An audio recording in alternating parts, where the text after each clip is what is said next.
Nessa aula você deve aprender os seguintes conceitos. Primeiro, o que significa uma cesta de bens ser revelada preferida a outra. Você também deve entender o que é o axioma fraco da preferência revelada e como ele se relaciona com a teoria do consumidor.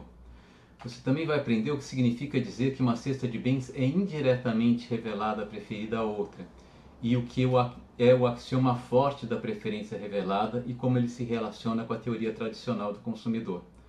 Além disso, você vai aprender o que significa dizer que uma cesta de bens é estritamente revelada preferida a outra e o que o axioma generalizado da preferência revelada significa e qual a relação dele com a teoria do consumidor. Para entender a razão da teoria da preferência revelada, é conveniente partir do seguinte exemplo, bem genérico. Imagine uma consumidora que tenha preferências racionais e contínuas e que quando os preços são PT, ela escolhe uma cesta de bens XT. Imagine também que eu tenho uma cesta de bens XU que seja tal que o valor dessa cesta de bens aos preços PT é menor ou igual ao valor da cesta de bens XT. Isso significa que quando a consumidora escolheu a cesta de bens XT, ela poderia ter escolhido a cesta de bens XU. Bem, isso significa então que se a nossa consumidora ela é maximizadora de utilidade, XU não pode ser preferida a XT. Ela escolheu a cesta mais preferida. Se ela poderia ter escolhido XU e não escolheu, é porque XT é ao menos tão boa quanto XU. Okay? Então, se uma cesta de bens ela está acessível quando a minha consumidora escolheu outra cesta de bens, a primeira cesta de bens é a última cesta de bens, a escolhida pela consumidora, é ao menos tão boa quanto a cesta de bens acessível. Bem, se a gente somar aqui a seguinte situação, imagine que as preferências da nossa consumidora sejam localmente não saciadas. O que significa isso? Bom, a gente já viu que se as preferências são localmente não saciadas, nossa consumidora vai escolher consumir sobre a linha de restrição orçamentária. Nesse caso, qualquer cesta abaixo da linha de restrição orçamentária vai ser inferior à cesta de bens escolhida pela nossa consumidora. Então, se eu tiver uma cesta U, XU novamente, cujo valor aos preços PT é inferior ao valor da cesta XT a esses preços, e se XT, como a gente já supôs, é a cesta escolhida a esses preços, então a gente pode ter certeza que a cesta T é inferior, a cesta U é inferior à cesta T, ou, se vocês quiserem, a cesta T vai ser estritamente preferida à cesta U. Nesse caso, sempre que a minha consumidora se defrontar com uma restrição orçamentária, na qual tanto a cesta T quanto a cesta U são acessíveis, a gente pode ter certeza que a consumidora não vai escolher a cesta U. Por quê? Porque ela sempre tem a opção de escolher uma cesta preferida, que é a cesta T. Se houver uma cesta ainda melhor que a cesta T, é claro que ela vai escolher essa terceira cesta. Mas se não houver, na pior das hipóteses, nossa consumidora pode escolher a cesta T, que é preferida a U. Então, se isso ocorrer, ou seja, se a nossa consumidora tiver preferências localmente não saciadas e ela escolheu uma cesta T quando a cesta U estava acessível, a gente pode ter certeza que ela não vai escolher a cesta U sempre que a cesta T estiver acessível. Uma outra situação em que isso pode acontecer é se as preferências forem estritamente convexas. Bom, novamente, e de fato também não saciadas, localmente não saciadas. Se as preferências são estritamente convexas, a gente já aprendeu que a escolha da nossa consumidora é única. Então, se aos preços T a nossa consumidora escolhe a cesta de bens XT e a cesta de bens XU está acessível a esse preço, ela pode estar sobre a linha de restrição orçamentária ou abaixo dela, desde que XU seja diferente de XT, a gente pode concluir que XT é preferida a XU. A cesta de bens escolhida, no caso de preferências localmente não saciadas e estritamente convexas, aliás, de qualquer maneira, a cesta de bens escolhida quando as preferências são estritamente convexas, ela é única. Então, ela vai ser preferida a todas as outras cestas de bens na restrição orçamentária da nossa consumidora. Bom, isso pode sugerir algum padrão de escolha para nossa consumidora. Vamos assumir inicialmente que ela tenha preferências estritamente convexas, de tal maneira que a sua escolha sempre vai ser única, sempre vai haver uma única cesta de bens que maximiza a sua utilidade. Então nós podemos dizer que sempre que isso aqui acontece, ou seja, sempre que a consumidora escolheu uma cesta T quando a cesta U estava acessível, ela nunca vai escolher a cesta U quando a cesta T continuar acessível. Bom, isso aqui é uma conclusão da nossa teoria do consumidor, né? A nossa teoria do consumidor é uma teoria hipotética no seguinte sentido: a gente pode checar as conclusões dessa teoria, mas a gente nunca pode checar a ideia de preferências e de sua representação por uma função de utilidade, porque tanto as preferências quanto a função de utilidade, ou simplesmente as preferências de um consumidor, elas são conceitos não verificáveis, né? Então o que a gente pode verificar é o que acontece na realidade. Então o que a gente pode dizer? Se as minhas preferências são racionais, e vamos assumir por enquanto estritamente convexas, além de não saciáveis, tá? Eu posso dizer que sempre que uma determinada cesta U, ou T, perdão, é escolhida quando outra cesta U está disponível, então qualquer outra situação em que as duas cestas estiverem disponíveis, a cesta U não será escolhida.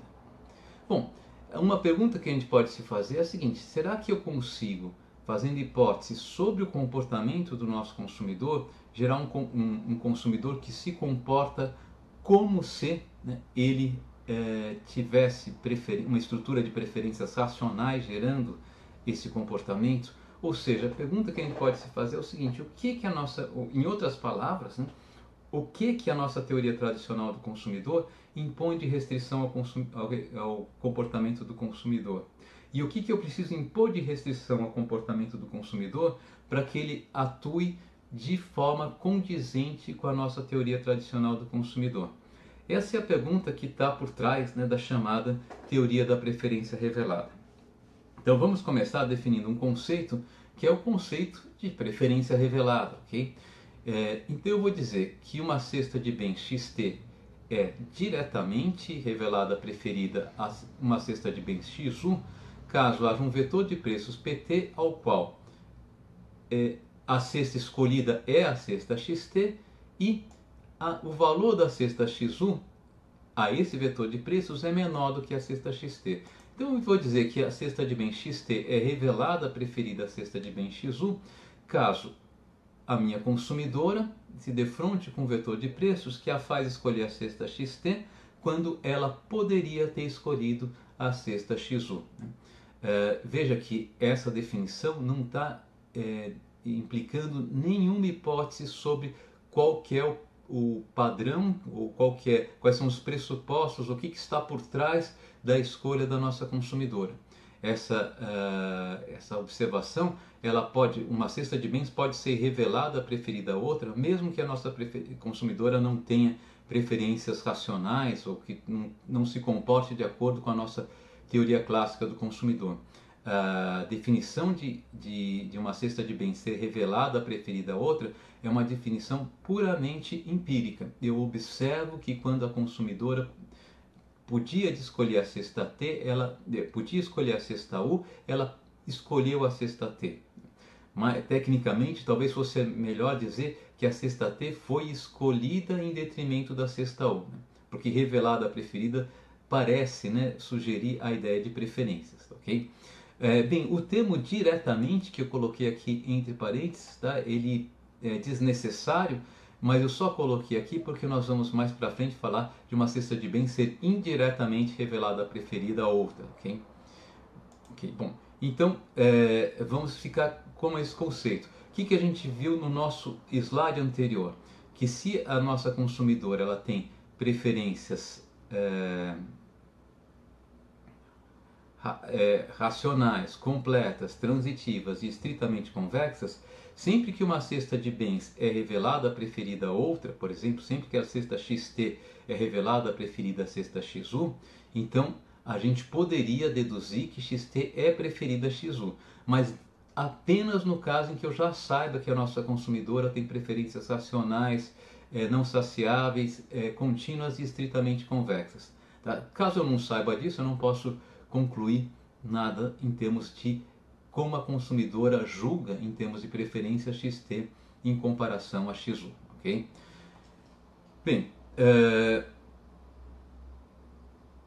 mas se a nossa consumidora tiver, né, preferências racionais, completas e transitivas, então a gente também já viu que sempre que XT é escolhida quando XU está disponível, está acessível para a nossa consumidora, então sempre que ocorrer novamente de XT e XU serem acessíveis, a nossa consumidora nunca vai escolher a cesta XU.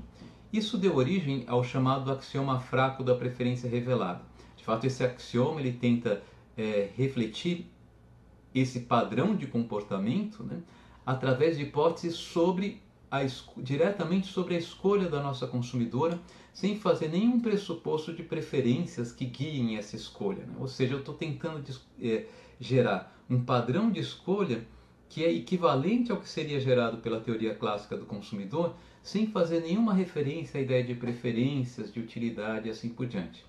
O axioma fraco da preferência revelada é o primeiro axioma que surge para tentar gerar esse padrão. Então ele diz o seguinte, tá? Se uma cesta de bens XT é revelada preferida a uma cesta de bens XU, então não pode acontecer de a cesta de bens XU ser revelada preferida a XT. Mais precisamente, né? Estou lendo o slide, mas é isso que aqui eu acho que cabe, né? Mais precisamente, se a cesta de bens XT é escolhida aos preços PT e a cesta de bens XU é escolhida aos preços PU, tá? E se, tá, o valor da cesta de bens XT o valor da cesta de bens XU aos preços PT é menor ou igual ao valor da cesta de bens XT aos preços PT, isso quer dizer se quando a consumidora escolheu XT, ela poderia ter escolhido XU, tá? Então quando a consumidora escolher XU, tá, ela não vai poder o XT não pode estar acessível, né? Por quê? Porque se XT tivesse acessível, ela escolheria XT de acordo com a nossa teoria do consumidor, e como eu quero replicar um comportamento consistente com a nossa teoria do consumidor, eu vou impor essa hipótese. Tá? Então, só para ilustrar algumas situações em que o axioma fraco da preferência revelada não ocorre. Tá? Antes de citar essas situações, eu vou abreviar o axioma fraco da preferência revelada, né, por essa palavra, né, warp. Na verdade, isso daqui vem do inglês, né, Weak Axiom of Review Preference, e eu estou usando a sigla em inglês simplesmente porque a gente vai ter um axioma forte da preferência revelada, e forte e fraco começam com F, então se eu usar uma sigla em português, eu não vou conseguir diferenciar as duas palavras, tá? Então, WARP, né, warp, vai ser sempre o nosso axioma fraco da preferência revelada, ok? Então vamos mostrar graficamente, né? Primeiro dois casos que são compatíveis com o axioma fraco da preferência revelada, tá? Aqui eu estou mostrando linhas de restrição orçamentárias com cores, e nessas linhas eu estou destacando um pontinho que é o pontinho escolhido quando a linha de restrição orçamentária prevalece, né? Então se a gente pegar aqui esse gráfico à esquerda, né, eu tenho uma linha de restrição orçamentária em azul, e aqui está a escolha da nossa consumidora quando a linha de restrição orçamentária é assim em azul. E eu tenho uma linha de restrição orçamentária em laranja, e aqui está a escolha da nossa consumidora quando a linha de restrição orçamentária está em laranja, né? Então o que está acontecendo aqui? Quando a nossa consumidora escolheu a cesta azul, né, ela poderia ter escolhido a cesta laranja, né? Porque essa cesta está abaixo da linha de restrição orçamentária na qual ela escolheu a cesta azul. Então a cesta azul foi revelada preferida à cesta laranja. O que diz o axioma fraco da preferência revelada? Quando a consumidora escolhe a cesta laranja, a cesta azul não pode estar acessível, ou seja, ela tem que estar acima da linha de restrição orçamentária cor de laranja. O que efetivamente aconteceu aqui? Então a cesta azul foi revelada preferida à cesta laranja, e não foi o caso da cesta laranja ter sido revelada a preferida a cesta azul. Esse comportamento é totalmente condizente com o axioma fraco da preferência revelada. Tá? O axioma fraco da preferência revelada também não proíbe que aconteça algo como isso aqui. Nesse caso aqui, quando a cesta azul foi escolhida, a cesta laranja não estava acessível. Então eu não posso dizer que a cesta azul foi revelada a preferida à cesta laranja. Tá? E quando a cesta laranja foi escolhida, a cesta azul não estava acessível. Então eu tampouco posso dizer que a cesta laranja foi revelada preferida à cesta azul. Tá? Então eu não violei o axioma fraco da preferência revelada simplesmente porque eu não tive sequer uma cesta de bens revelada preferida a outra. Agora temos dois exemplos de situações, de comportamentos que são incompatíveis com o axioma fraco da preferência revelada. No nosso gráfico, à nossa esquerda, nós temos a cesta, quando a cesta azul ela é escolhida, a cesta laranja está disponível, ela está abaixo da linha de restrição orçamentária em azul. Mas quando a cesta laranja, portanto a cesta azul, perdão, ela foi revelada preferida à cesta laranja. E quando a cesta laranja foi escolhida, a cesta azul está disponível, pois está abaixo da linha de restrição orçamentária laranja. Portanto, a cesta laranja foi revelada preferida à cesta azul. Isso não pode acontecer. Se uma cesta é revelada preferida à outra, a segunda nunca pode ser revelada preferida à primeira. Então, aqui nós estamos violando o axioma fraco da preferência revelada.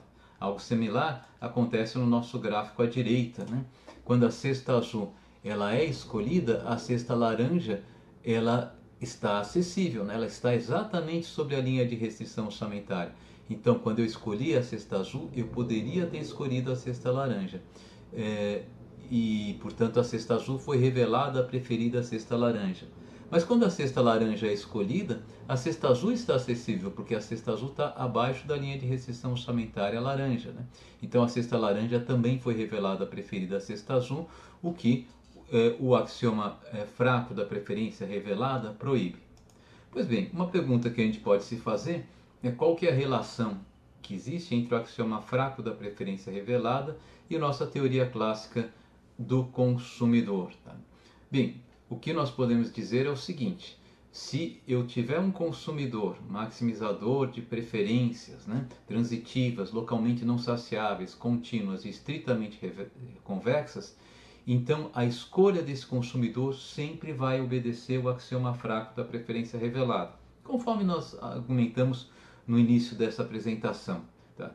O que é mais interessante é que no mundo em que há apenas dois bens, tá, qualquer que seja o padrão de escolha do nosso consumidor, vamos chamar esse padrão de escolha de uma relação de demanda, mas que não necessariamente advinha de um problema, de uma maximização de utilidade, qualquer que seja o padrão de escolha do consumidor, desde que ele satisfaça o axioma fraco da preferência revelada, tá, esse padrão ele é equivalente ao padrão que seria gerado por um consumidor maximizador de utilidade, contínuas, racionais e estritamente convexas,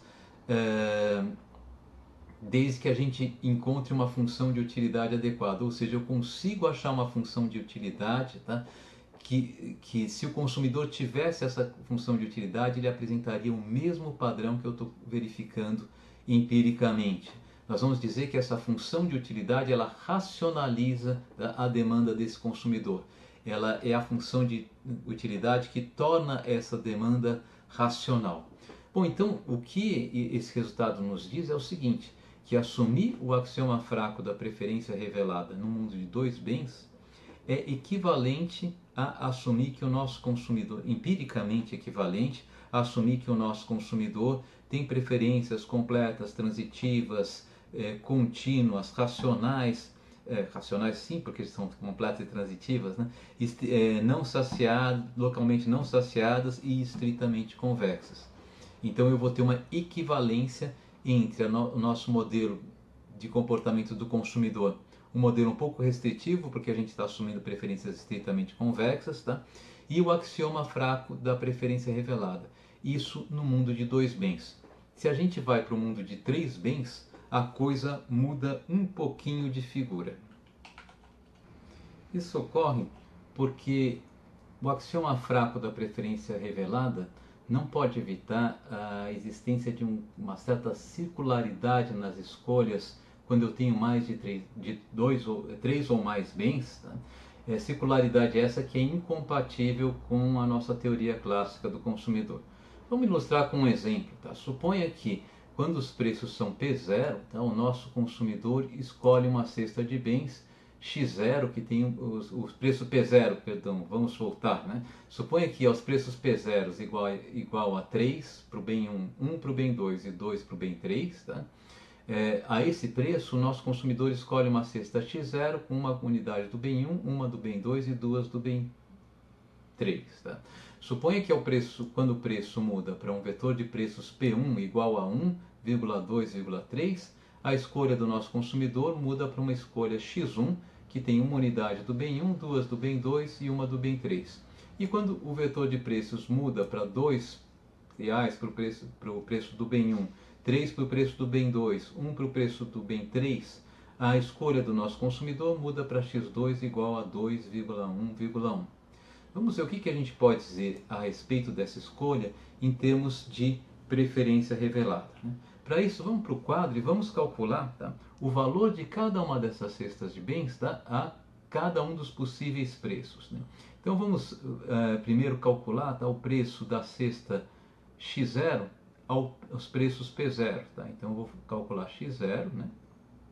Produto vetorial, produto interno entre X0 e P0, né? Ou seja, a somatória dos preços em P0 pelas respectivas quantidades. Então o que eu vou ter? 3 vezes 1, mais 1 vezes 1, mais 2 vezes 1, mais 2 vezes 2, perdão. 3 vezes 1 é 3, mais 1 vezes 1 que é 1, eu fico com 4, mais 2 vezes 2 que é 4, eu fico com 8.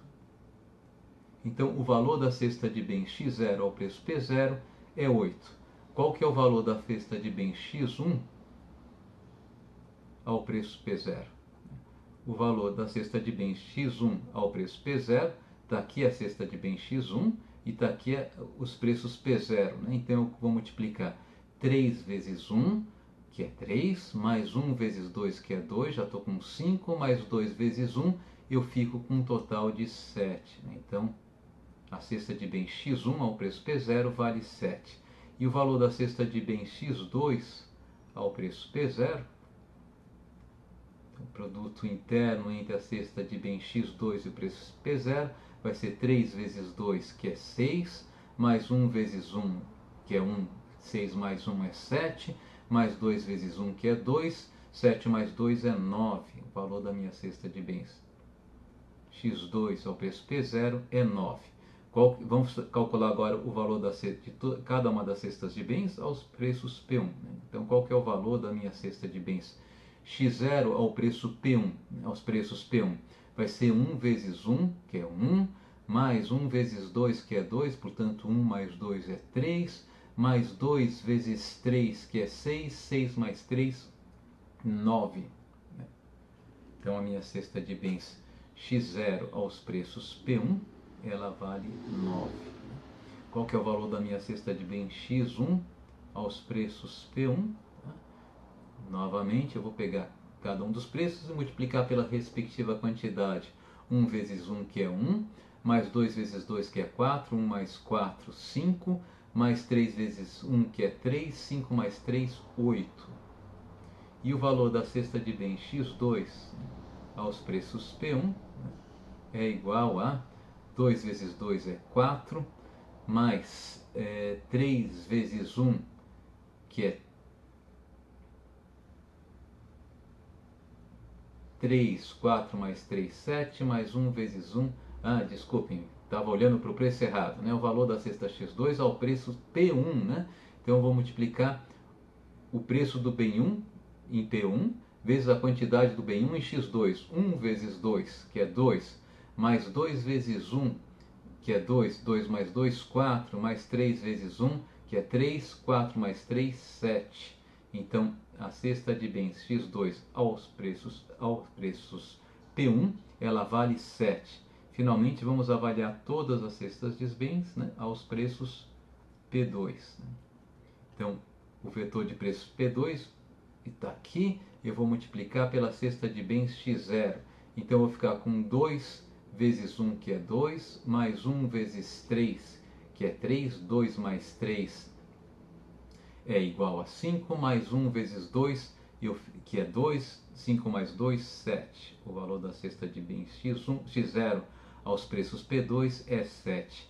Qual que é o valor da cesta de bens X1 aos preços P2? Isso daqui vai ser igual a quê? Eu vou ter 1 vezes 2, que é 2, mais 2 vezes 3, que é 6, 2 mais 6 dá 8, mais 1 vezes 1, que é 1, 8 mais 1, 9. A cesta de bens 1 vale 9 quando os preços são P2. E finalmente o valor da cesta de bens 2 aos preços P2. Né? Isso daqui vai ser igual a quê? 2 vezes 2, que é 4, mais 3 vezes 1, que é 3, 4 mais 3, 7, mais 1 vezes 1, que é 1, 7 mais 1, 8. A cesta de bens X2 aos preços P2, ela vale 8. Então vamos agora avaliar o seguinte: quando os preços são P0, né, o que a gente está supondo é que o nosso consumidor escolheu a cesta de bens X0. Okay?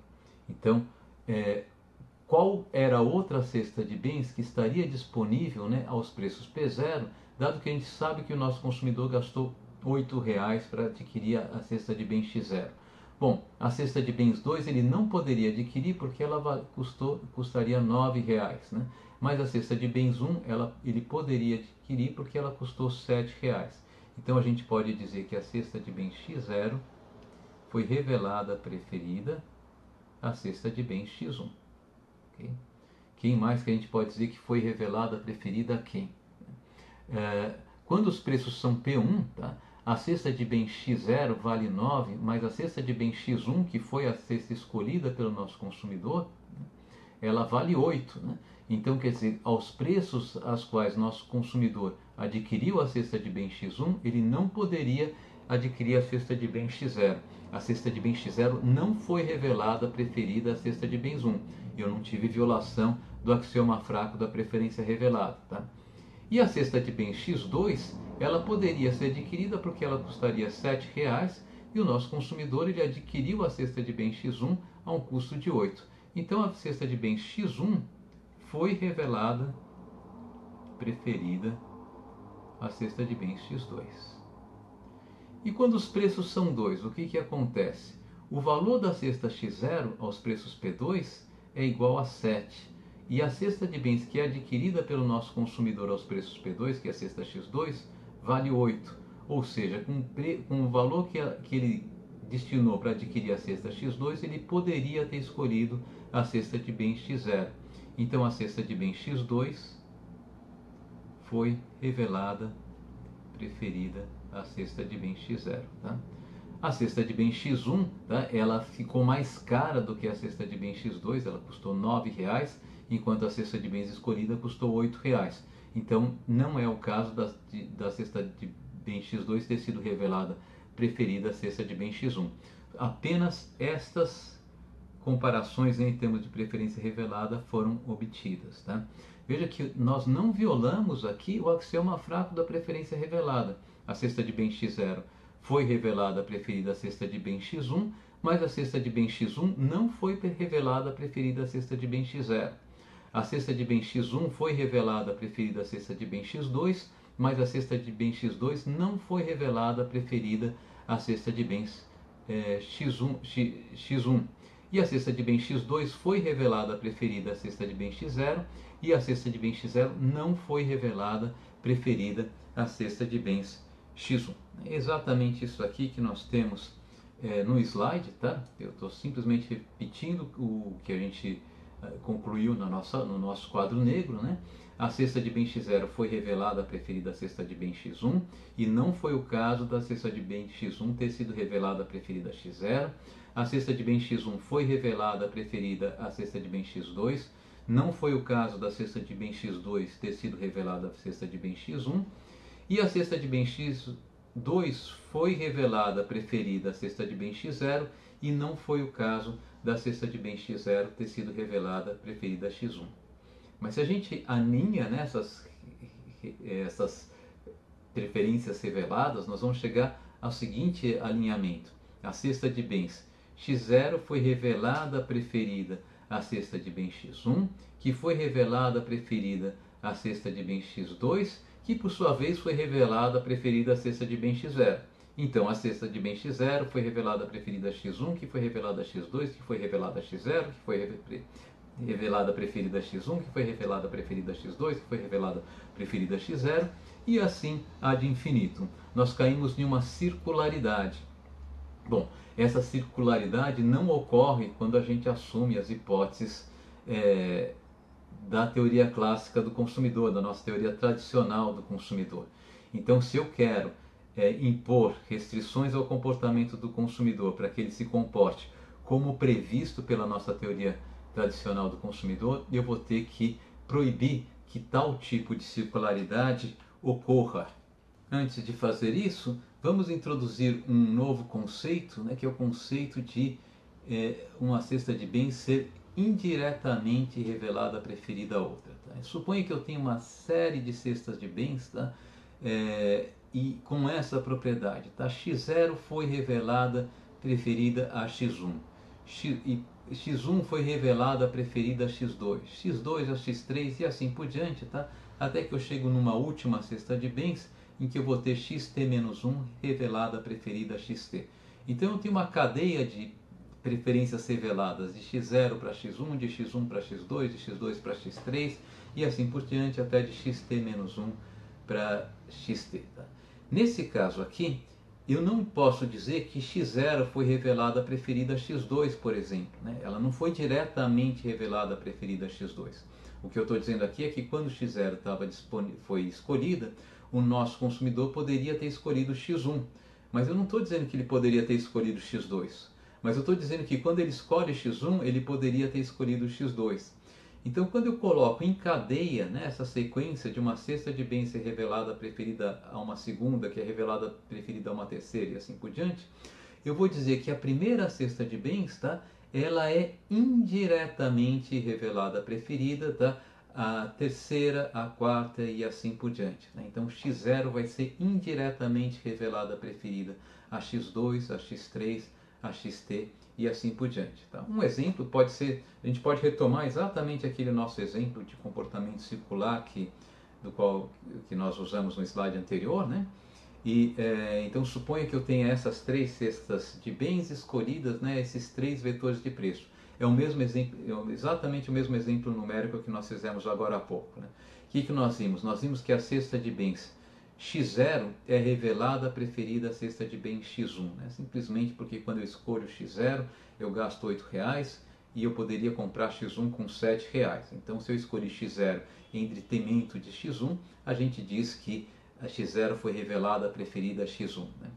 x1 foi revelada preferida a x2, porque quando eu escolhi x1 eu gastei R$8 para adquirir x1, mas aos preços aos quais eu escolhi x1 eu poderia escolher x2 gastando R$7. Tá?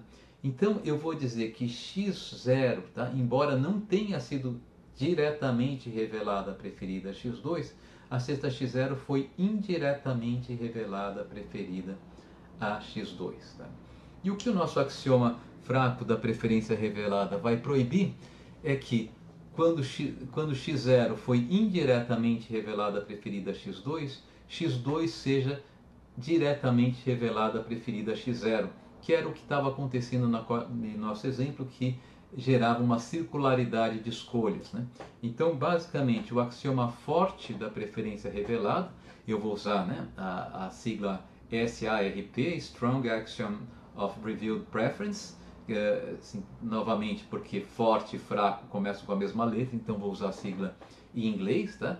E ele diz simplesmente o que eu acabei de dizer: se uma cesta de bens xt é direta ou indiretamente revelada preferida a outra cesta de bens xq, então a cesta de bens xq não pode ser revelada preferida à cesta de bens xt. Né? Aquele exemplo que a gente acabou de ver é um exemplo que não pode ocorrer quando prevalece o axioma forte da preferência revelada. Né?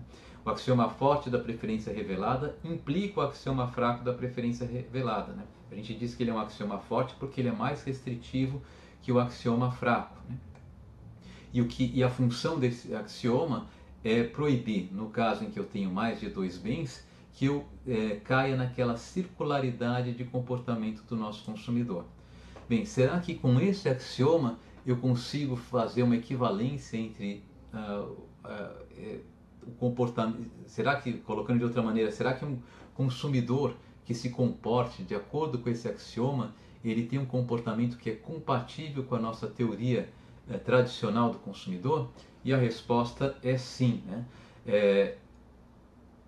Primeiro, né, qualquer consumidor, tá, que tenha preferências racionais, transitivas, completas, contínuas, estritamente convexas, ele vai ter uma demanda que satisfaz o axioma forte da preferência revelada.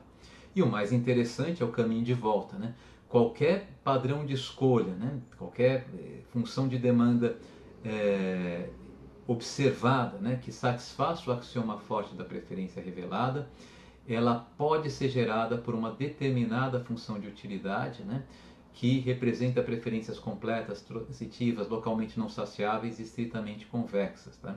Essa função de utilidade vai racionalizar, né, essa demanda. Né? Então, todo consumidor que se comporta respeitando o axioma forte da preferência revelada, tá? Ele se comporta como se ele fosse um maximizador de utilidade ou um maximizador de uma função de utilidade que representa preferências racionais, contínuas, não saciáveis e estritamente convexas.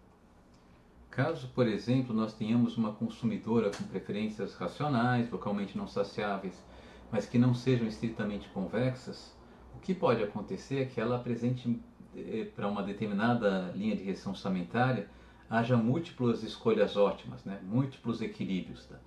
Quando há múltiplos equilíbrios, dada a restrição orçamentária, a consumidora pode escolher entre diversas cestas. Por exemplo, ela pode escolher uma cesta XT ou uma cesta XTAL, né?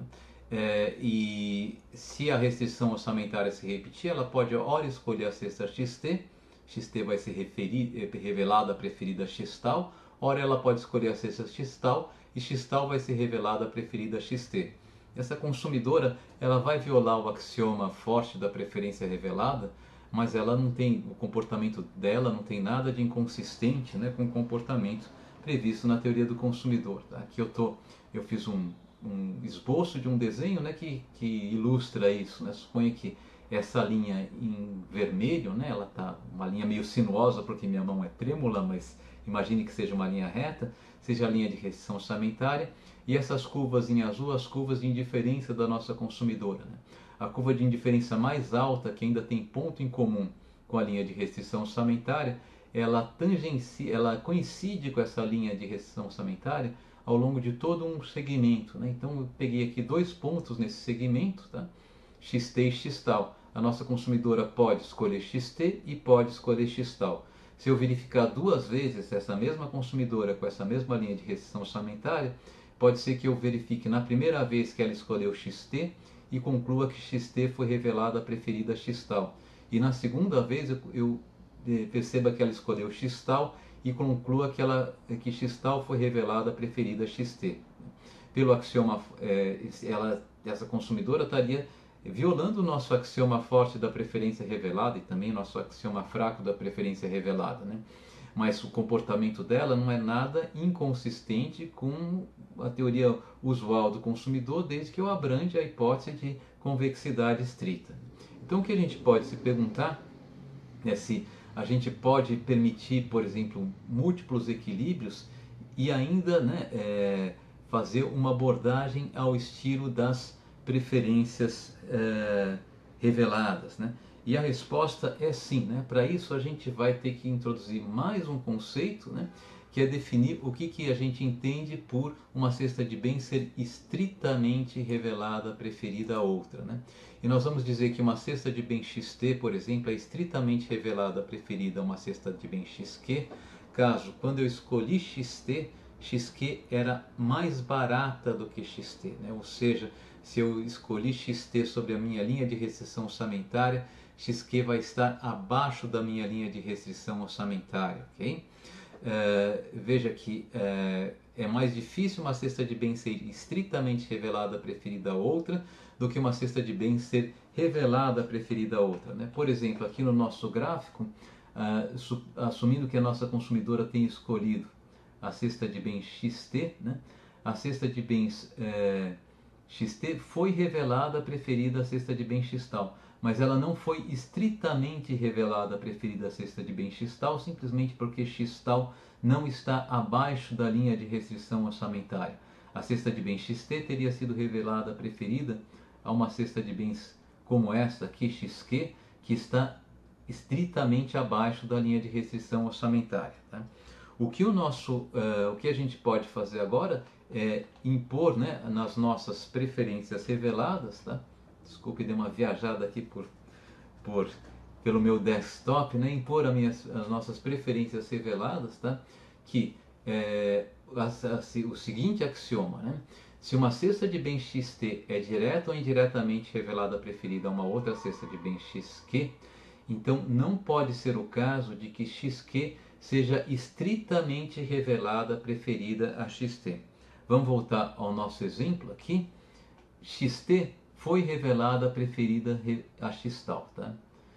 O que o nosso axioma generalizado da preferência revelada vai impor é que XTAL não pode ser estritamente revelada preferida a XT. Então, se essa linha de restrição orçamentária se repetir e a nossa consumidora agora escolher XTAL ao invés de XT, não tem problema. XTAL foi revelada preferida a XT, mas não foi estritamente revelada preferida a XT. O que geraria problema é se XTAL fosse escolhida, por exemplo, com uma linha de restrição orçamentária como essa que eu vou tentar desenhar aqui tracejado, ok? Uma linha de restrição orçamentária que passasse por cima de XT, né? Quer dizer, se XTAL fosse escolhida nessa linha de restrição orçamentária tracejada, XTAL seria estritamente revelada preferida a XT.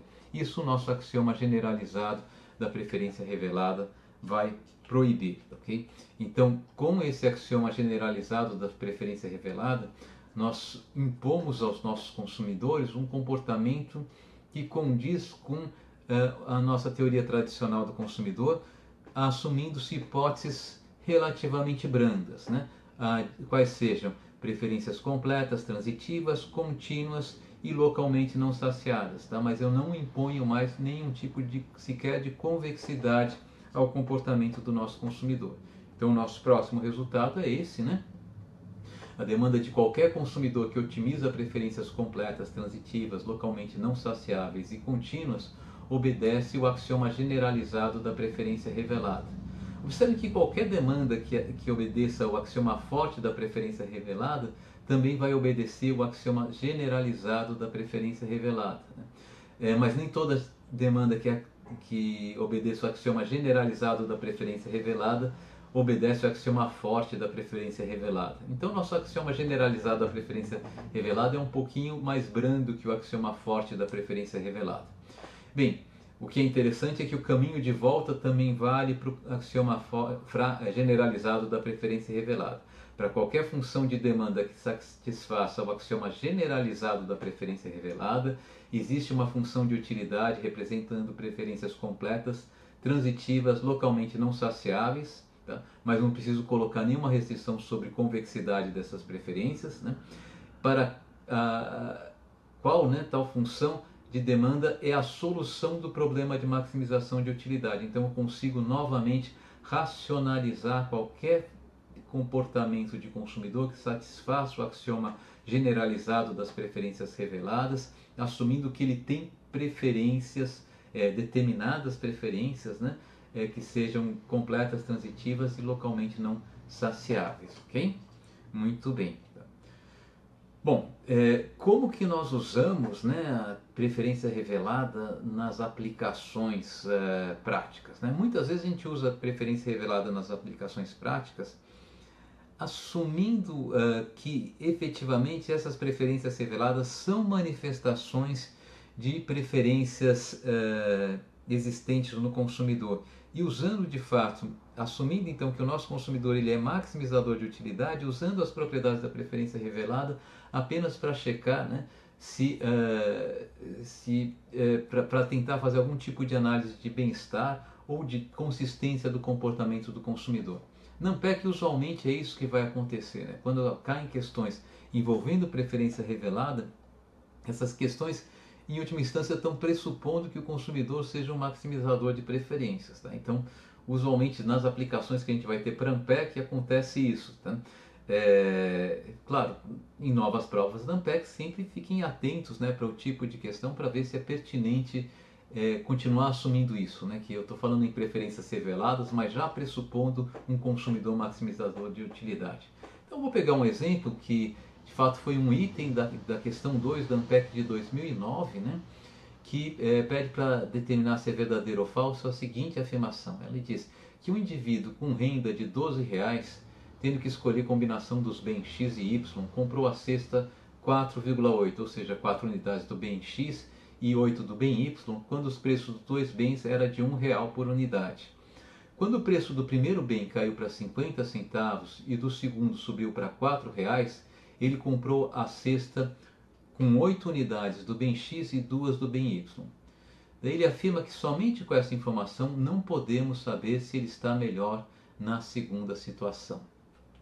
Bom, para verificar se a afirmação procede, vamos fazer a seguinte análise. Tá aqui eu simplesmente repeti, né, quais eram os preços iniciais, 1 e 1, né? A esses preços o consumidor consumia as quantidades 4 do bem X, 8 do bem Y. Quando os preços caíram para meio e 4, ele passou a consumir 8 unidades do bem X e 2 do bem Y. Né? Então vamos ver qual que é o valor das cestas de bens, tá? Aos preços iniciais. Né? Então qual que é o valor da cesta inicial, tá? Inicial aos preços iniciais, né? Preços iniciais. Tá? O valor da cesta inicial aos preços iniciais é 1 vezes 4, né? Mais 1 vezes 8, que é igual a 12. Né? Qual que é o valor da cesta final?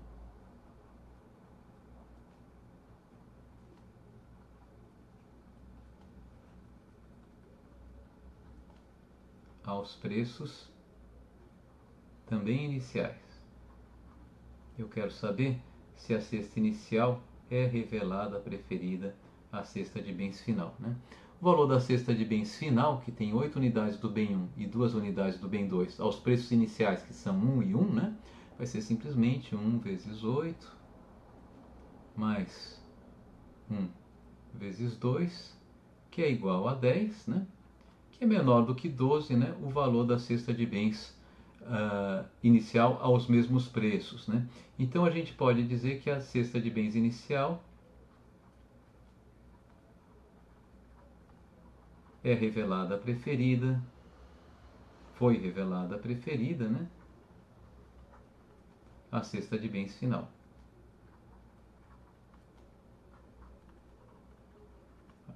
Apenas para checar, né? Vamos ver se esse nosso consumidor não tem um comportamento inconsistente, né, com a nossa teoria da preferência revelada. Né? Qual que é o valor? E veja que a cesta inicial ela foi estritamente revelada a preferida final, né? Se vocês estiverem em dúvida como analisar isso em termos de bem-estar. Tá? Qual que vai ser, vamos checar então o valor da cesta inicial, da cesta inicial aos preços finais, tá? Só para ver se por acaso, né, a gente tem algum tipo de inconsistência com os axiomas da preferência revelada. Né? Então, eu tenho 4 unidades, eu tenho um preço de 50 centavos, vezes 4 unidades do bem X, mais um preço de 4 final, né, do bem Y, vezes 8 unidades do bem Y. Né? Então, eu vou ter aqui 2 mais 4 vezes 8, 2 mais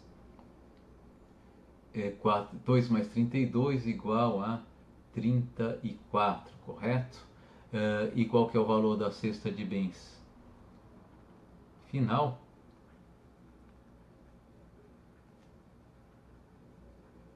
Aos preços também finais, né? tá? Bom, 50 centavos para o bem 1, né, vezes 8, que eu consumi do bem 1. Eu acho que eu fiz errado a conta lá em cima, não fiz? Não, tá certinho, né? Vezes 8, tá? Mais R$ 4 vezes 2, né? Então, que vai dar o quê? 8 mais 50 centavos vezes 8 dá 4, dá 12, né? Então, efetivamente, a nossa cesta de bens final não foi revelada a preferida inicial, e a nossa cesta de bens inicial foi revelada a preferida a nossa cesta de bens final, tá? Se eu acreditar que o nosso consumidor é o maximizador de utilidade, aí eu preciso acreditar nisso para chegar a essa conclusão. Nesse caso, eu posso deduzir que o nosso consumidor estaria melhor na situação inicial e, portanto, ele ficou pior na situação final. Então, assumindo isso, tá, a afirmação do exercício é falsa. Ele diz que a gente não pode saber se ele está melhor na segunda situação. Não, a gente pode saber que ele não está melhor, tá, ok? Então, porque a nossa primeira cesta foi revelada preferida à segunda. De fato, ela foi estritamente revelada preferida à segunda. A ideia segundo a qual um consumidor racional, com preferências contínuas e localmente não saciáveis, sempre prefere uma cesta de bens que tenha sido estritamente revelada, preferida a outra, também pode ser usada para interpretar resultados relativos aos principais índices, tanto de preço quanto de quantidade, os chamados índices de Laspert e de Pache, de preços e de quantidade. Para isso, vamos esboçar aqui os dois conceitos de índice de preço. Eles fazem referência a dois períodos, um período que a gente pode chamar de período corrente e um período anterior que nós chamamos de período base. Então imagine que no período base nós tenhamos o nosso consumidor escolhendo uma quantidade, uma cesta de bens X0 quando os preços eram P0. E no período corrente os preços mudam para P1 e a cesta de bens consumida do nosso consumidor é X1. Os índices de preços são construídos para que se avalie se os preços subiram e os índices de quantidade para ver se as quantidades aumentaram. Como usualmente de um período para o outro um preço pode subir, outro pode cair, ou uma quantidade pode subir ou uma quantidade pode cair, a comparação não é trivial. O que esses índices de preço dos quais eu vou falar agora, o Laspert e o Pache, fazem é o seguinte: para avaliar se o índice de preço, se os preços subiram, eles avaliam o valor de uma cesta de bens antes e depois, conforme o preço inicial do período base e o preço do período corrente. E para avaliar se houve aumento de quantidade, eles avaliam o valor de duas cestas de bens, a cesta de bens do período base e a cesta de bens do período corrente, ao mesmo vetor de preços. Para ser mais específico, o índice dito Laspert de quantidade, ele avalia qual que é a relação entre o valor da cesta de bens consumida no período corrente, avaliada aos preços do período base, e o valor da cesta de bens consumida no período base, avaliada aos preços do período base também. Nos índices de quantidade, tanto de Laspert quanto de Pache, o vetor de quantidades muda, mas o vetor de preços continua o mesmo. Okay? Então eu tenho o índice de quantidade de Laspert, por exemplo, vai nos dar em que razão aumentou o custo de consumir, o custo da cesta de bens adquirida pelo nosso consumidor ao preço do período base. Já o índice Pache de quantidade, ele faz a mesma coisa, ele tenta avaliar como que evoluiu o custo da cesta de bens, sabendo que ela mudou de X0 para X1, mas avaliando o custo relativo da cesta X1 em relação à cesta X0, não ao preço do período base, como faz o índice Laspert, mas ao preço do período corrente. O índice de preço de Laspert, ele avalia como mudou a cesta de bens, o valor da cesta de bens do período zero, comparando o valor dessa cesta de bens ao preço P1 com o valor dessa cesta de bens ao preço do período base. Então, no índice de preços, a cesta de bens permanece constante no numerador e no denominador, e os preços que são diferentes, né? No numerador aparece o preço corrente, no denominador o preço do período base. Tá? O índice PAACH é definido da mesma maneira, só que a cesta de bens usada para avaliar, né, essa razão é a cesta de bens do período corrente. Então eu tenho o índice PAACH de preço, é a razão entre o valor da cesta de bens do período corrente dividido pelo valor da cesta de bens do período base. Tá? Então, resumindo, o índice Laspers ele sempre vai tomar a grandeza fixa, o vetor fixo, no período base, né? E o índice PAACH sempre o vetor fixo no período corrente. O índice de quantidade, o vetor fixo vai ser o preço e são as cestas de bens que estão variando entre o numerador e o denominador, o numerador e o denominador. E no índice de preço é a cesta de bens que é mantida constante e o preço no numerador que é diferente do preço no denominador. Bem, ocorre que se nós construímos um índice de preços com base no comportamento de um consumidor no período base e no período corrente, ou um índice de quantidade, esses índices podem nos informar alguma coisa sobre o que aconteceu com o bem-estar do nosso consumidor. Assuma agora que tenhamos uma consumidora com preferências completas, transitivas, contínuas e localmente não saciáveis e que nós verifiquemos essa desigualdade. Nós verifiquemos essa desigualdade aqui. O valor da cesta do período corrente a preços do período corrente é superior ao valor da cesta do período base ao preço do período corrente.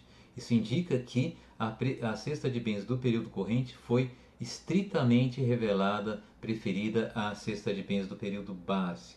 Bom, nesse caso, dada a hipótese que a gente está assumindo de que as preferências da consumidora são racionais, contínuas e localmente não saciáveis, a gente pode concluir que a consumidora prefere a cesta de bens que consome no período corrente à que ela consumia no período base, que portanto ela está melhor no período corrente em relação ao período base. Bom, essa desigualdade pode ser convertida em uma desigualdade envolvendo índices tanto de quantidade quanto de preço. Para ver isso, inicialmente vamos dividir dos dois lados dessa desigualdade por P1 escalar x0. Né? Eu vou dividir por uma grandeza positiva, né, o valor de uma cesta de bens. Quando eu divido uma desigualdade por uma grandeza positiva, essa desigualdade não se altera. Né? E o que nós vamos obter é essa desigualdade aqui. Okay? P1 escalar x1 sobre P1 escalar x0 é maior do que 1. O que eu tenho à direita? Eu tenho a variação, a razão entre o preço da cesta no período corrente sobre o preço da cesta no período base, avaliadas ambas as cestas a preço do período corrente. Como a cesta que está variando, né, entre o numerador e o denominador, eu tenho um índice de quantidade. Como o preço considerado é o preço do período corrente, esse é o índice de quantidade de PAACH. Se o índice de quantidade de PAACH é maior do que 1, nós temos que a cesta de bens do período corrente foi estritamente revelada, preferida à cesta de bens do período base. Se a nossa consumidora escolhe de acordo com preferências racionais, transitivas, contínuas e localmente não saciáveis, a gente pode dizer que se o índice PAACH de quantidade, portanto, é maior do que 1, nossa consumidora está melhor no período corrente. Uma outra coisa que nós podemos fazer a partir dessa desigualdade inicial seria dividir essa desigualdade dos dois lados por P10 escalar x10, ou seja, pelo valor da cesta do período base a preços também do período base. Nós iríamos obter essa desigualdade nesse caso aqui, essa desigualdade aqui. O lado esquerdo dessa desigualdade, ou seja, essa fração aqui, ela representa o quê? A razão entre quanto a consumidora gasta no período corrente e quanto ela gastava no período base. Então, esse daqui é um índice de evolução do gasto de nossa consumidora. Assumindo que ela gaste toda a sua renda, é um índice de variação da renda da consumidora. E aqui do lado direito, o que nós temos? Bem, nós temos o valor da mesma cesta de bens sendo avaliado no numerador a preço do período corrente e no denominador a preço do período base. Como é o preço que está variando entre o numerador e o denominador, eu tenho um índice de preços.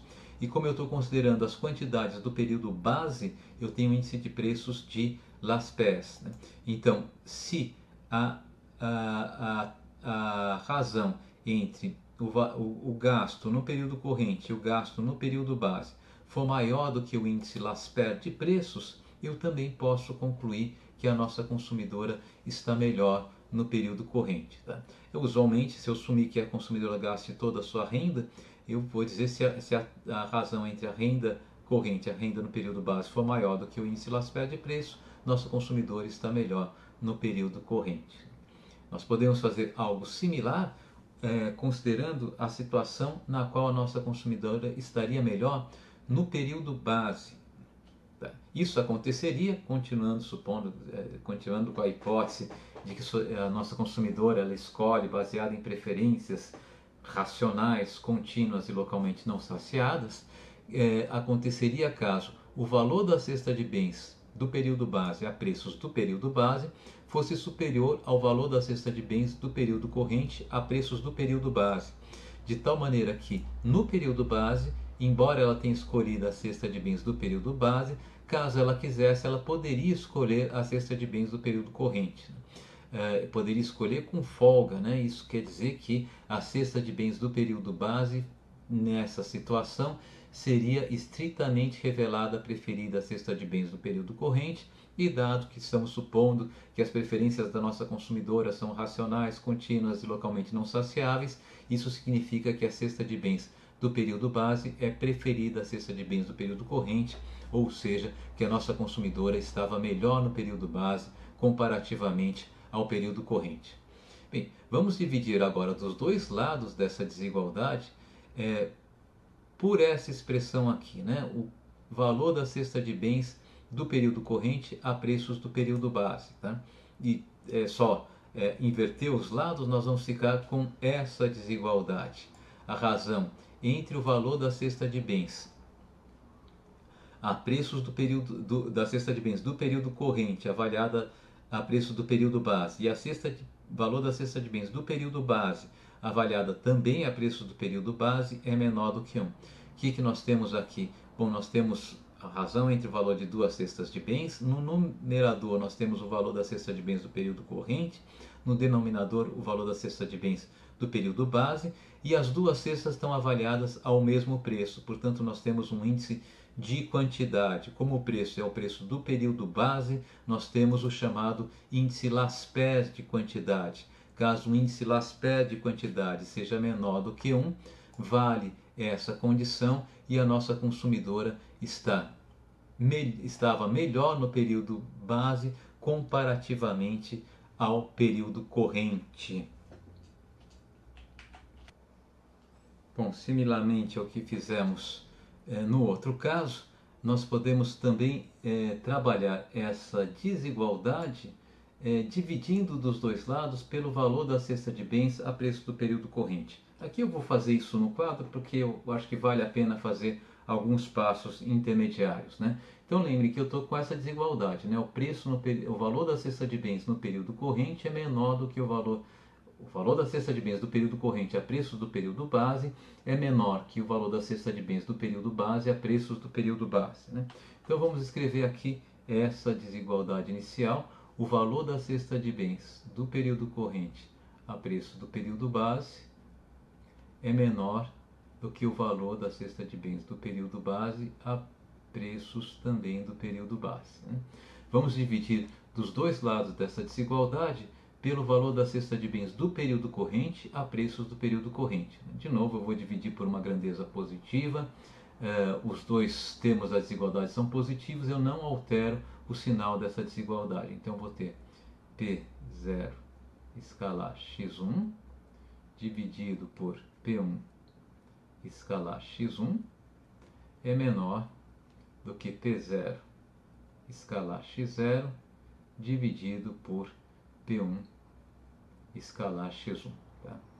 Bom, vamos só inverter de lugar esses dois termos aqui, né? Passar quem está para a esquerda para a direita, quem está à direita para a esquerda, e nesse caso eu tenho que inverter a desigualdade, né? Então eu vou ficar com P0 escalar x0 Tá? Aqui tem um sinalzinho de produto escalar, né? Porque são dois vetores, na verdade, né? Dividido por P1 escalar x1 é maior do que P0 escalar x1 dividido por P1 escalar x1. Agora eu vou inverter as duas frações, tá? Como elas são positivas, invertendo essas duas frações, a desigualdade vai inverter de sinal novamente, né? Eu vou ficar com P1 escalar x1 dividido por P0 escalar x0 é maior do que P1 escalar x1 dividido por P0 escalar x1. Então, do lado esquerdo, o que nós temos? Bom, nós temos o que a gente pode chamar de índice de gasto da nossa consumidora, né? Ou seja, é a taxa de variação no valor gasto pela nossa consumidora. Se ela estiver gastando toda a sua renda, é a taxa de variação em sua renda entre o período corrente e o período base, né? A taxa não, é a razão entre a sua renda no período corrente dividida pela renda no período base. E do lado direito, o que eu tenho? Bom, nós temos o valor da mesma cesta, a razão entre o valor da mesma cesta de bens, a cesta de bens do período corrente, né? No numerador avaliada a preço do período corrente, no denominador avaliada a preço do período base. Entre o numerador e o denominador, a cesta de bens é a mesma e o preço varia. Eu vou ter um índice de preços e como eu estou avaliando a variação da cesta de bens do período corrente, esse é o índice de preço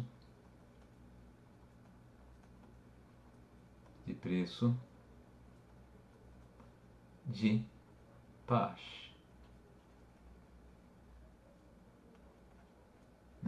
Então, voltando para a nossa apresentação, de fato, eu vou mostrar já o resultado desses passos que a gente seguiu, né? Quando acontece essa desigualdade, ou seja, quando a cesta de bens do período base é estritamente revelada, preferida à cesta de bens do período corrente, nós vamos ter essa desigualdade que nós acabamos de fazer na lousa, e essa desigualdade implica que a taxa, a razão entre o gasto do período corrente e o gasto no período base é menor do que o índice Pasch de preço. Então, se o gasto entre o período corrente e o período base ele evoluiu menos do que o índice Pasch de preço, assumindo que a consumidora tenha preferências racionais, contínuas, localmente não saciáveis, a gente pode concluir que nossa consumidora estava melhor no período base comparativamente ao período corrente. Bem, vamos fazer alguns exercícios da ANPEC que envolvem, né, pelo menos em alguns de seus itens, o tópico de preferência revelada. Eu vou começar com uma questão que caiu na prova de seleção para ingresso em 2016, a questão 2, cujo enunciado é o que se segue. Com relação à teoria da demanda e do consumidor, é correto afirmar que o item 0, o uso da área abaixo da curva de demanda para medir a utilidade do consumidor, só será completamente correto quando a função de utilidade for quase linear. Bom, para responder isso, né, vamos lembrar que uma função de utilidade quase linear, considerando-se o caso de dois bens, ela tem a forma, né, U de x1, x2. Bom, assumindo que ela seja quase linear em x2, vai ser igual a uma função v minúsculo de x1 mais x2. Okay? Bem, para responder, para mostrar, né, a nossa interpretação dessa questão, vamos primeiro encontrar a função de demanda pelo bem 1, ok? Vamos descartar por hora, tá, a possibilidade de eu ter uma solução de Cantor ou de que a minha função não seja diferenciável. Então, nesse caso aqui, para achar a função de demanda, a gente pode checar a nossa condição de primeira ordem. A condição de primeira ordem dizia o seguinte, né, que a taxa, o módulo da taxa marginal de substituição tem que ser igual ao preço relativo, P1 sobre P2. E é claro que a restrição orçamentária tem que ser obedecida, P1x1 mais P2 x2 tem que ser igual à renda do consumidor. Esse sistema de duas equações e duas incógnitas, quando resolvido, vai gerar as demandas, né, dos bens 1 e 2, desde que eu tenha, né, uma solução interior, ou seja, desde que essas demandas sejam não negativas. Ok. Então vamos calcular a nossa taxa marginal de substituição. A nossa taxa marginal de substituição, o módulo dela, é igual à razão entre as utilidades marginais dos bens 1 e 2. Né? A utilidade marginal do bem 1, se essa é a nossa função de utilidade, é a derivada da função v, vamos notar por v', né? Calculada no ponto x1. E a utilidade marginal dessa função de utilidade em relação ao bem 2 é igual a 1. Então a minha taxa marginal de substituição é igual a v' de x1. Isso faz com que a minha condição de igualdade entre taxa marginal de substituição e o preço relativo seja igual, né? Seja dada por v' igual a P1 sobre P2. Se eu resolver essa equação para x1, eu vou tirar daqui, né, a demanda do bem 1. Tá? x1 como função de P1, P2. Tá? Eu vou colocar m aqui como argumento, embora nesse caso aqui o x1 não vai depender de m. Né? Se eu resolver essa mesma equação, tá, para P1, eu vou achar a demanda inversa do bem 1. Né? E nesse caso eu vou ter P1 igual a P2, que multiplica V' de x1. Isso significa, né, que para desenhar a curva de demanda do bem 1, a gente pode fazer uma coisa relativamente simples. Né? Se eu tiver aqui o eixo horizontal, aqui o eixo vertical. Vamos supor que aqui eu esteja medindo no eixo vertical a quantidade do bem 1, no horizontal a quantidade do bem 1 e no vertical o preço do bem 1, né? A nossa curva de demanda, ela vai ser, na verdade, né, o gráfico, tá, dessa função aqui. Né? Então a nossa demanda vai ser dada pela expressão P1 igual a P2 vezes V' de x1. Né? Deixa eu desenhar novamente essa curva de demanda para ela chegar, encostar no eixo vertical e a gente ter uma representação mais adequada, né, com referência ao que eu quero fazer na sequência. Tá? Vamos supor que essa aqui seja a nossa curva de demanda. Né? Então aqui eu tenho a curva de demanda, é o gráfico dessa função P1 igual a P2 V' de x1. Tá? Essa é a nossa curva de demanda.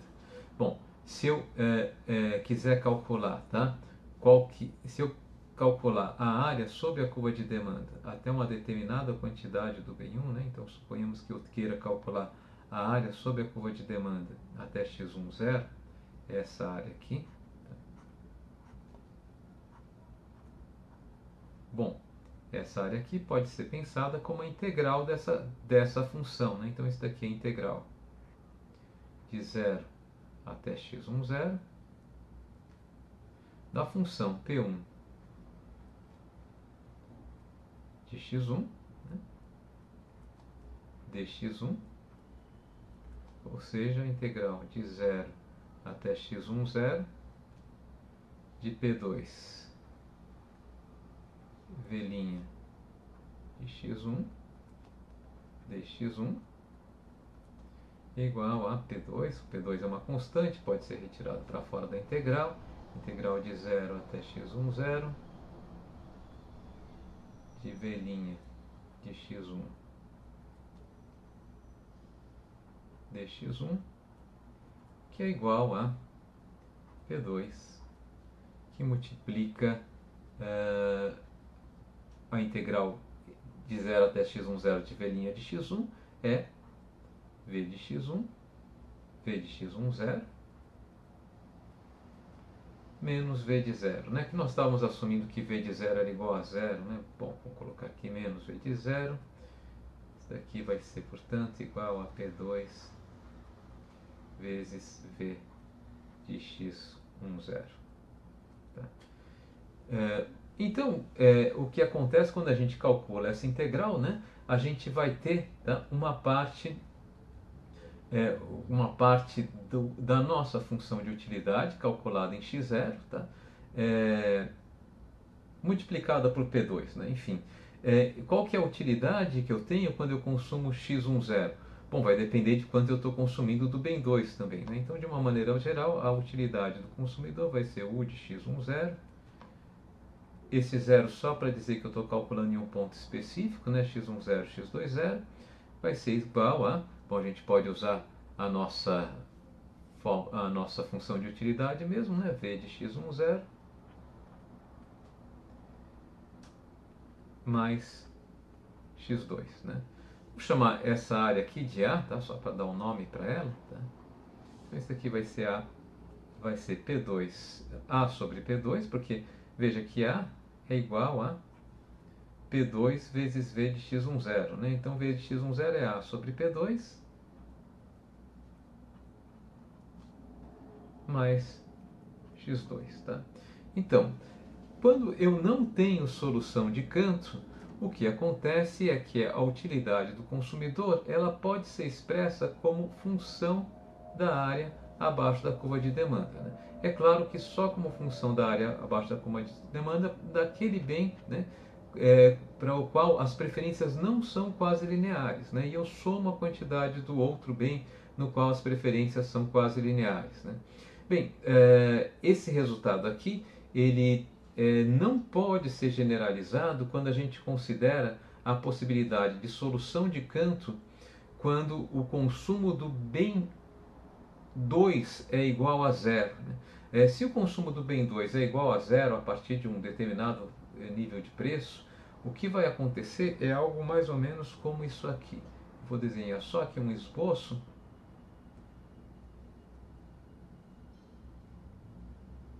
Vamos desenhar aqui uma curva, né, que eu vou colocar aqui a quantidade do bem 1, x1, aqui o preço do bem 1, P1, tá certo? E vamos imaginar que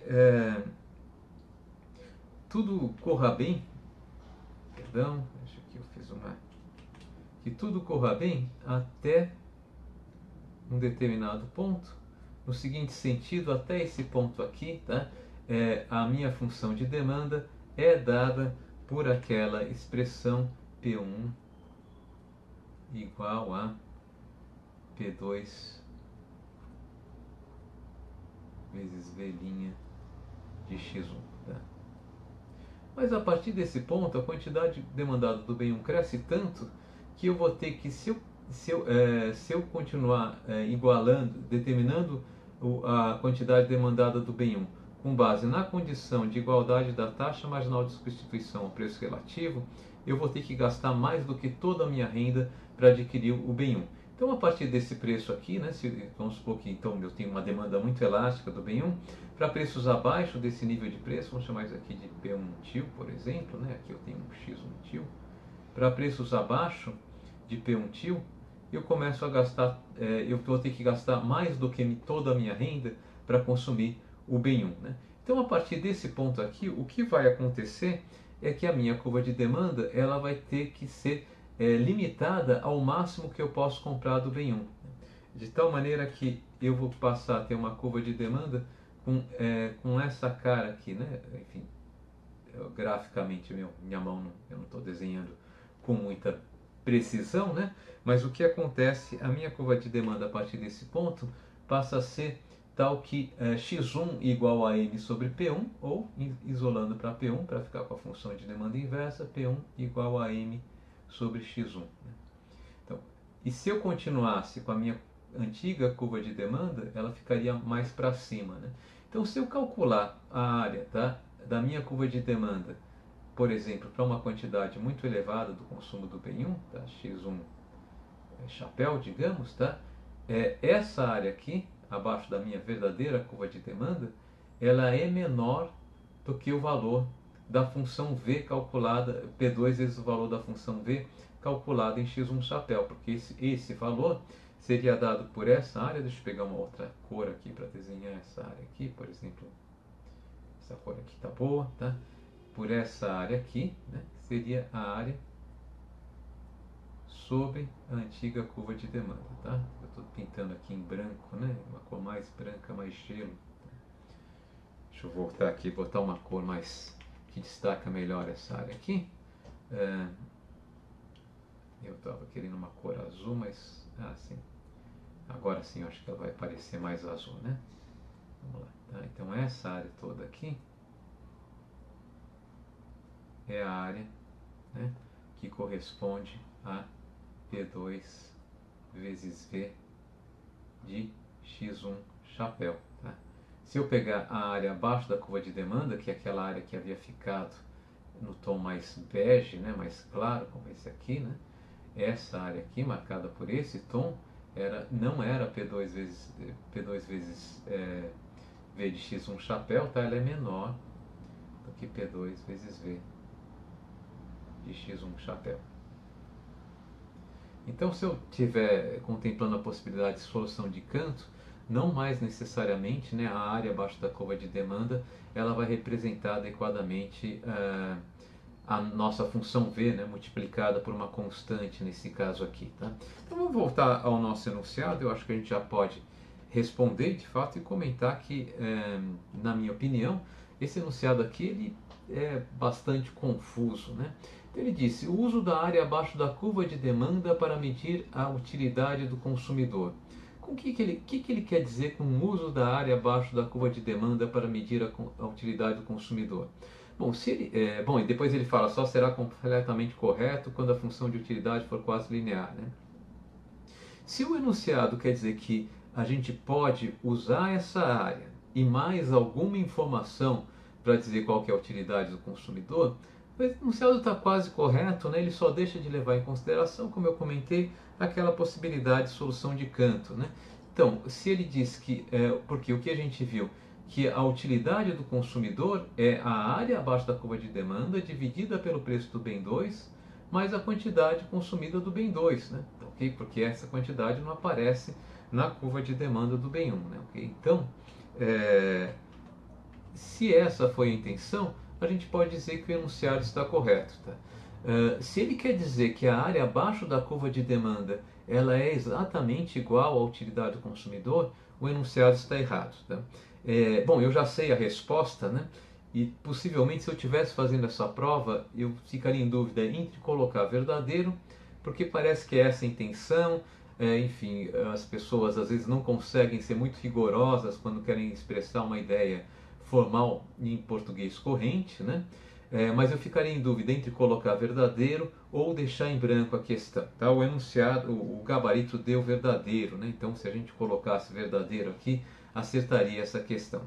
Bom, o item 1. O item 1 diz o seguinte: a variação compensadora e a variação equivalente da renda para um consumidor em relação a uma dada mudança nos preços relativos dos bens X e Y serão iguais para uma função de utilidade do consumidor dada por U de xy igual a x elevado a 0,7, y elevado a 0,3. A resposta é: usualmente não é verdade, né? Quer dizer, a variação compensatória e equivalente elas vão ser iguais quando eu estou pensando uma mudança de preços do preço de um bem, a demanda desse bem é quase linear, colocando mais corretamente, eu estou pensando a mudança no preço de um bem, cuja utilidade é quase linear em relação ao outro bem, né, para o qual eu estou pensando a mudança no preço de um bem, considerando uma função de utilidade que é quase linear no outro bem. Nesse caso, eu vou ter o mesmo valor para a variação compensatória equivalente. Em qualquer outro caso, em geral, isso não se aplica, né? Em especial, isso não se aplica para preferências Cobb-Douglas, uma vez que elas não são preferências quase lineares. Então, a resposta é falsa. Muito bem. A segunda questão. A perda de bem-estar do consumidor, no caso de aumento de preço de um bem, será dada pela soma do valor que ele deixa de consumir mais o aumento na despesa com a quantidade que ele continua consumindo do bem.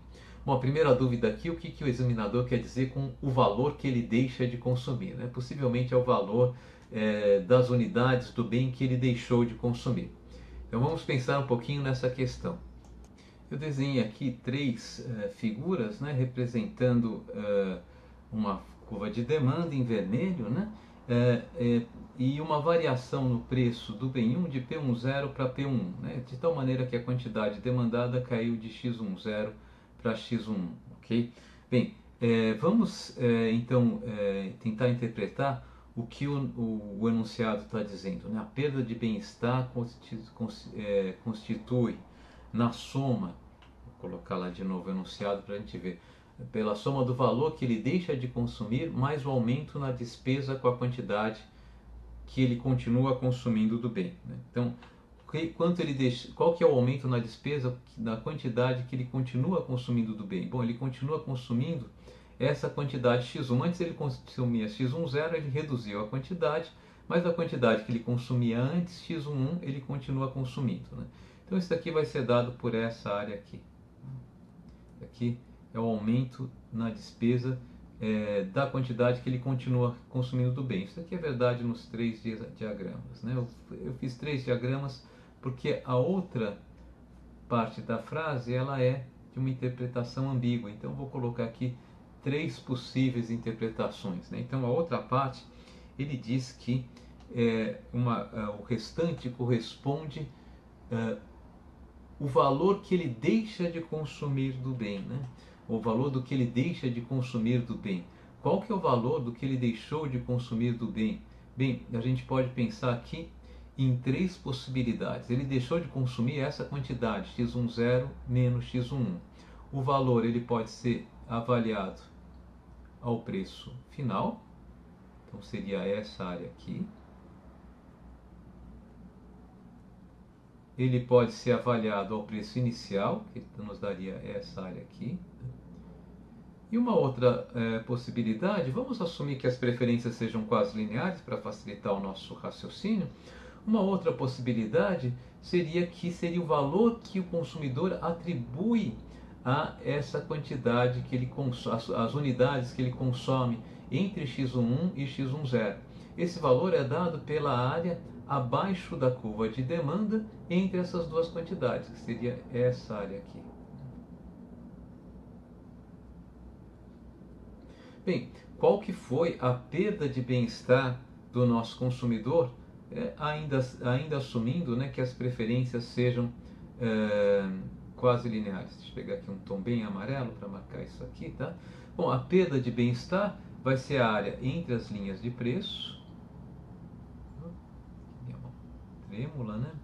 Entre as linhas de preço e à direita da curva de demanda. Seria a área dada por esse trapézio que eu estou marcando em amarelo, né? Isso aqui vale para as 3 figuras, é claro, né? Vocês podem ver que nenhuma dessas figuras, a soma das duas áreas que a gente marcou, ela é igual à perda de excedente do consumidor, tá? Se isso daqui não é verdadeiro para o caso particular em que as preferências são quase lineares, não pode ser verdadeiro para o caso geral, né? A gente acabou de achar uma exceção para a afirmação que se apresenta na questão, tá? Então, eu colocaria aqui que a afirmação é falsa, tá? Embora o gabarito dê que a afirmação é verdadeira, tá? A minha interpretação é o seguinte: possivelmente o que o examinador estava querendo dizer é o seguinte: essa área em amarelo ela pode ser decomposta em 2 partes, né? A primeira parte é essa área que a gente pintou nesse tom mais perto do branco, mais bege aqui, né? Essa primeira parte aqui, tá? E a segunda parte é a perda, era o excedente que o consumidor obtinha ao consumir as quantidades entre x11 e x10, tá? Então isso aqui é o que ele perdeu de excedente quando o consumo dele caiu de x10 para x11, tá? Enquanto essa área restante, né, marcada em bege aqui, ela é uma área que é uma transferência de excedente, né, enfim, do consumidor, tá, para o produtor, né, quer dizer, é uma transferência de excedente. Isso daqui não for custo adicional do produtor, né, mas enfim, isso daqui não é a perda de excedente associada à quantidade que ele deixou de consumir. Mas o enunciado não diz claramente isso, né? Ele diz que eu vou somar quanto eu estou gastando a mais com as unidades do bem que eu ainda estou consumindo, mais qual que é o valor das unidades que eu deixei de consumir. Tá? Então, não vejo como isso pode estar verdadeiro, eu colocaria efetivamente falso nesse gabarito aqui. Tá? Próximo item, tá? Também, se a gente pensar um pouco, a gente pode se atrapalhar. Ele diz o seguinte: o axioma fraco da preferência revelada, né? Pelo axioma fraco da preferência revelada, se uma cesta A2B2 puder ser adquirida quando o consumidor adquiriu A1B1, então a cesta A1B1 representará um nível de satisfação inferior para o consumidor quando a 2B2 for efetivamente adquirida.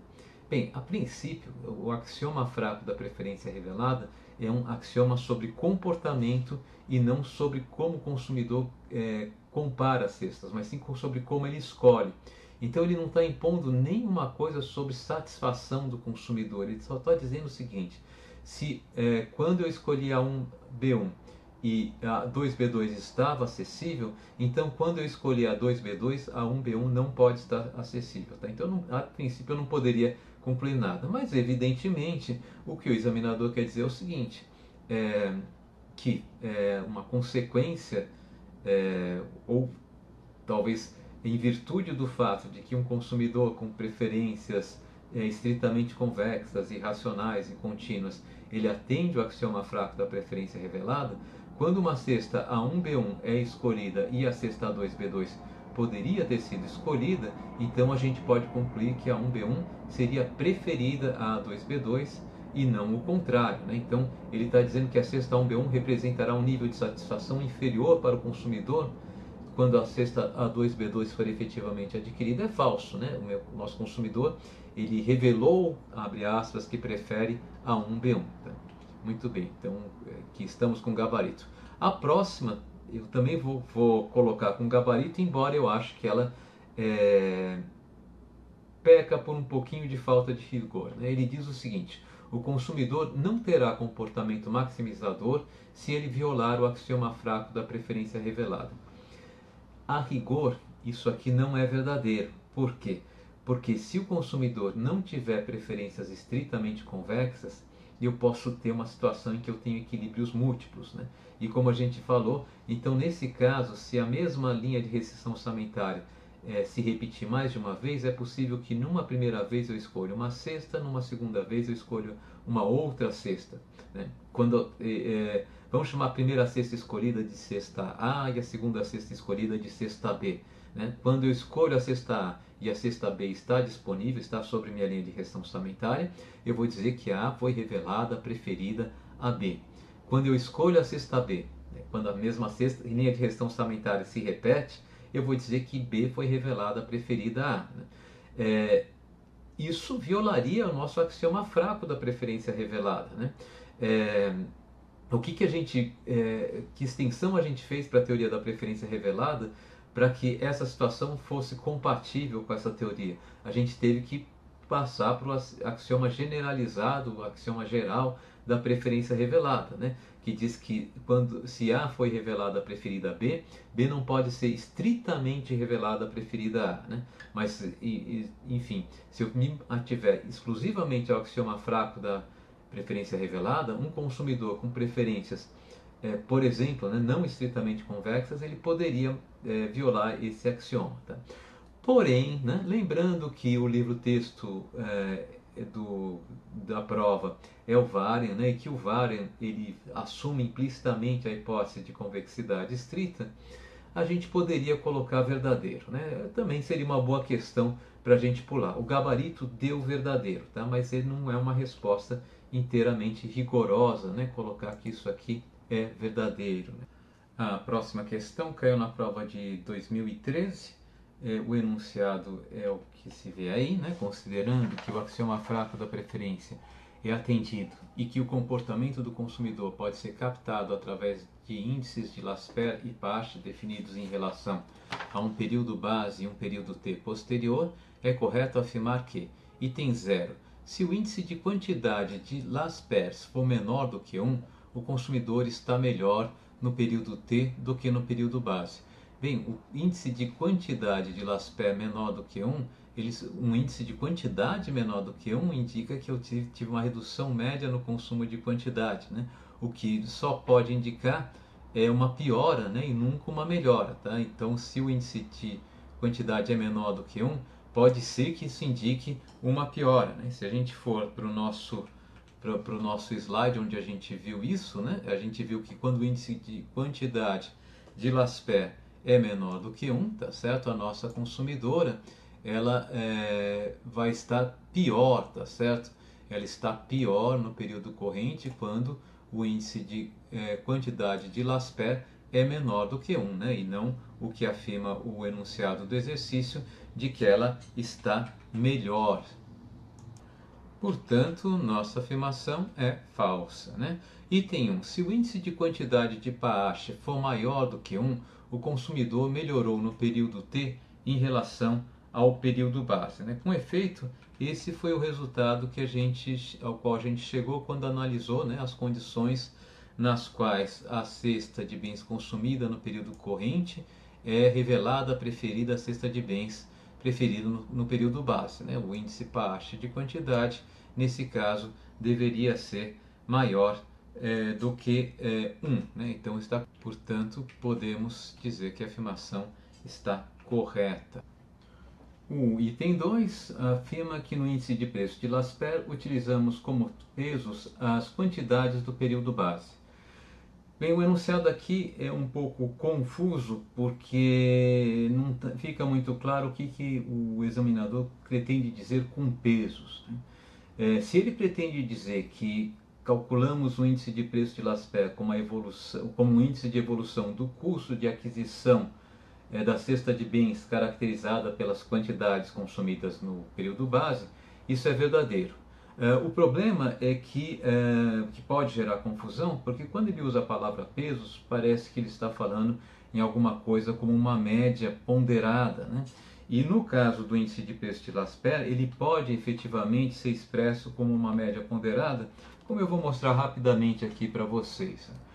Então, o índice de preços, vamos chamar de, como a gente estava acostumado a fazer, né? Chamar de P10, P20. Vamos supor o caso de dois bens, apenas para ficar mais fácil de fazer, né? Que são os preços no período base, X10, X20, as quantidades no período base, vamos chamar de P1, P21, os preços no período corrente, e X11, X21, as quantidades no período corrente, tá? Então aqui é preços período base, preços no período base,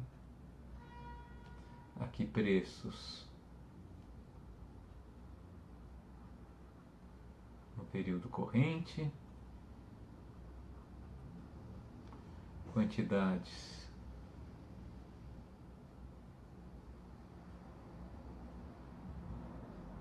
no período base e quantidades no período corrente, né? Então, como que era o nosso índice Laspers de preço? O nosso índice Laspers de preço era dado pelo valor da cesta de bens do período base a preços do período corrente, então seria P1 X10 mais P2 X P11 X10 mais P21 X20 dividido por P10 X10 mais P20 X20. Né? Então é o índice de variação no custo de aquisição da cesta de bens X10 X20 consumida no período base. Né? Bem, vamos reescrever essa expressão da seguinte maneira: vai ser o preço do bem 1 a preços do período corrente vezes X10 sobre P10 X10 mais P20 X20 mais o preço do bem 2 no período corrente vezes X20 dividido por P10 X10 mais P20 X20. Eu simplesmente separei isso aqui em duas frações e deixei os P's 1, né, dos numerador fora da fração, né? Agora vamos fazer o seguinte, vamos multiplicar e dividir o primeiro termo que está sendo somado aqui por P10. E vamos multiplicar e dividir o segundo termo por P20. De tal maneira que a gente vai ficar com a soma de dois termos, né, que são o produto de dois fatores, né? No primeiro termo, essa fração aqui, P10 sobre P1 sobre P10, é o índice de preços, é o índice de variação, né, do bem 1. Vamos chamar de I1, do preço do bem 1. Né? Essa segunda fração aqui, o que, que é? É o valor da cesta do bem 1, é o valor do gasto com consumo do bem 1 no período 0, dividido pelo gasto total no período 0. A gente pode dizer que isso daqui é a participação do bem 1 no gasto total do consumidor no período 0. A gente pode notar com a letra S minúscula, né, de share. Tá? E aqui eu tenho o índice de variação no preço do bem 2, vamos chamar isso daqui de I2, né, vezes a participação do bem 2 no gasto do consumidor no período 0. Então, S2, 0. Né? Isso significa o seguinte, que o índice Laspers de preços ele pode ser expresso como uma média ponderada dos índices de variação de cada um dos preços. Né? O índice de variação do bem 1, tá? Vezes ponderada por que pesos a participação do bem 1 no gasto do consumidor no período 0, mais o índice de variação do bem 2, vezes a participação do bem 2 no gasto do consumidor também no período 0. Né? Então, nesse sentido, o índice Laspers pode ser pensado como uma média ponderada. Mas nessa média ponderada, os pesos não são as quantidades consumidas de cada um dos bens. Eles são funções dessas quantidades consumidas, né? Mas não são nem funções lineares dessas quantidades consumidas. Né? Então, eu não posso dizer que o índice Laspers de preços é uma média ponderada pelas quantidades consumidas dos índices de variação de cada preço individual. Né? Todavia, o enunciado não deixa muito claro, né, se o que ele quer entender por pesos são exatamente pesos de uma média ponderada ou simplesmente é uma forma pouco rigorosa de dizer que a gente está avaliando o valor da cesta de bens, né, com base nas quantidades do período base. Tá? Então essa é uma boa questão para a gente deixar sem responder, tá? O gabarito da verdadeiro. O item 3 afirma que se o índice de preços de Pasch for menor do que 1, a teoria das preferências revelada nos diz que o consumidor melhorou no período T em relação ao período base. Bem, o índice de preço de Pasch, toda comparação de índice de preço para saber se o consumidor está melhor ou pior em um período relativamente a outro, deve ser uma comparação do índice de preço com o índice do gasto do consumidor. Né? A gente precisa saber se o gasto do consumidor evoluiu mais ou menos do que o preço do consumidor. Portanto, comparar um índice de preços com a unidade, tá, não faz sentido. Só por isso a gente já pode afirmar que essa afirmação é falsa. Né? Na verdade, o que talvez ele esteja querendo, como se fosse uma pegadinha, né? É quando o índice de Pasch de preço é maior do que o índice de evolução do gasto, ou seja, quando eu tenho uma situação como está colocada aqui, né? Ou seja, o gasto no período corrente dividido pelo gasto no período base é menor do que o índice de Pasch de preço, isso significa que a evolução do gasto não foi suficiente para mitigar o aumento de preços ao consumidor e que meu consumidor está pior no período corrente em relação ao período base. Né? Bem, mas de qualquer maneira, o índice Pasch de preço só pode ser comparado, qualquer índice de preço para efeito de avaliação de impacto de bem-estar deve ser comparado com o índice de variação do gasto. Né? Portanto, a afirmação a gente pode ter certeza que é falsa. O próximo item, se o índice de preços de Pasch for maior que a razão entre o gasto total do consumidor no período T e o gasto total no período base, Agora sim, né, estamos comparando o índice de preços com a razão entre gastos, né, e, portanto, um índice de evolução do gasto. Então ele disse, então voltando, se o índice de preço de Paasche for maior do que a razão entre o gasto total do consumidor no período T e o gasto total no período base, o consumidor estava melhor no período base do que no período T. Com efeito, né, vamos voltar de novo àquele nosso slide, nós temos se o índice de Paasche de preços é maior do que a razão entre o gasto no período corrente e o gasto no período base, a gente tinha uma situação em que a nossa consumidora, aqui no caso ele está falando de um consumidor, está pior no período corrente, ou seja, está melhor no período base. Então, esse é um caso, né? A afirmação, portanto, é verdadeira, né? Voltando aqui para a nossa afirmação, se o índice de preço de Paasche for maior que a razão entre o gasto total do consumidor no período T e o gasto no período base, o consumidor estava melhor no período base. Essa afirmação aqui é verdadeira. E com isso eu encerro o que eu queria fazer com vocês sobre o tópico preferência revelada. Tá? Obrigado, até a próxima.